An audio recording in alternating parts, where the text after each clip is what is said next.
नमस्कार, स्वागत बा आप सभी दर्शक लोगन के। तई खबर बा भोजपुरी के युवा स्टार और एक्टर अरविंद अकेला कल्लू जी के बारे में, जिनकर एगो बहुत ही शानदार फिल्म जान के ऑफिशियल ट्रेलर आ रहा बा आप सब खातिर। जी हाँ, बहुत ही खुशी के बात बा कि जो ट्रेलर बा एकरा खातिर आप लोगन के ज़्यादा इंतजार ना करे के होई।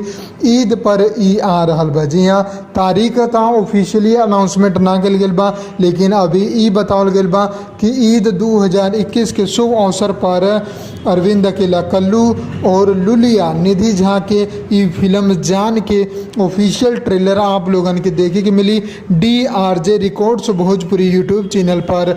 ई फिल्म के निर्माता राज जायसवाल जी बारे, निर्देशक अरविंद चौबे बारे, और फिल्म के जैसे ही पूरा कन्फर्म रिलीज डेट और रिलीज टाइम आ जाए कि कब एक ट्रेलर रिलीज हुई, वो आप लोगन के हम खबर बना के बता दें। बस आप लोग DRJ रिकॉर्ड्स के सब्सक्राइब कर ली और हमनी के चैनल के भी सब्सक्राइब कर ली भोजपुरी के सारा अपडेट पावे खातिर। फिलहाल खातिर इतना ही, मिलम अगला वीडियो में, तब तक खातिर जय हिंद, जय भोजपुरी, प्रणाम।